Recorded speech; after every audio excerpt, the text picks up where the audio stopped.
हर हर महादेव दोस्तों, स्वागत है आपका आपके चैनल ईश्वर का संदेश में। आज हम बात करेंगे कैसे हम ईश्वर से जुड़ सकते हैं और अपने जीवन को और भी ज़्यादा सुखी बना सकते हैं। ईश्वर से जुड़ने का सबसे पहला और महत्वपूर्ण तरीका है ध्यान और प्रार्थना। रोज अपने जीवन के दिनचर्या में से कुछ समय निकालें ईश्वर से जुड़ने के लिए। रोजाना सुबह जल्दी उठें, कुछ समय के लिए ध्यान करें, अपने मन को शांत करें।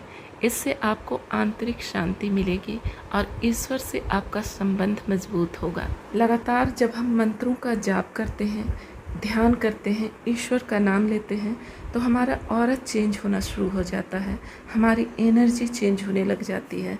धीरे धीरे हमारी एनर्जी हाई होने लग जाती है और फिर एक दिन इतनी हाई हो जाती है कि वो ईश्वर से कनेक्ट करना शुरू कर देती है।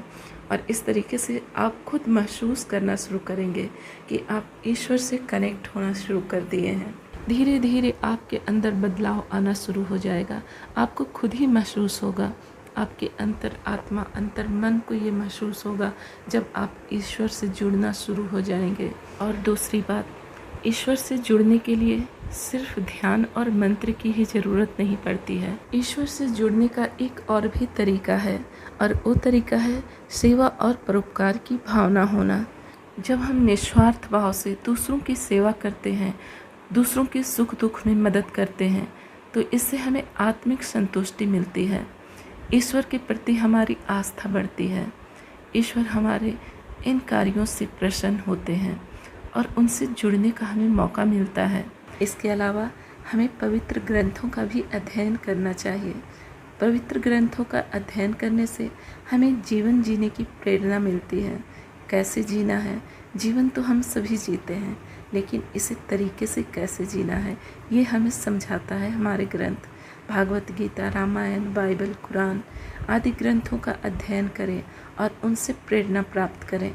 ईश्वर से जुड़ने के लिए हमें प्राकृतिक से जुड़ना भी बहुत ज़रूरी होता है। प्राकृतिक में नदी, तालाब, झरने, इसके अलावा जीव जंतु जो भी हैं, हमारे मन को सुकून और शांति देते हैं। ठंडी ठंडी हवाएं, हरे भरे प्राकृतिक सौंदर्य हमारे मन को और आत्मा को सुकून देता है, ईश्वर के होने का महसूस कराता है और ईश्वर की महानता का अनुभव होता है हमें। पक्षियों की चहचहाहट और झरनों की शोर हमें मन को सुकून देता है। तो थोड़ी देर हमें प्रकृति के साथ जरूर बैठनी चाहिए और साथ ही पशु पक्षी, जीव जंतु जो भी हैं प्राकृतिक में, उनसे हमें प्यार करना चाहिए।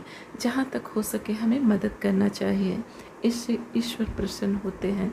इससे हमें आत्मिक शांति और सुकून मिलता है और हमें ईश्वर से जुड़ने का मौका मिलता है। हमें ईश्वर के होने का अनुभव होता है। तो बस आज के लिए इतना ही। मिलते हैं फिर से नेक्स्ट वीडियो में। हर हर महादेव।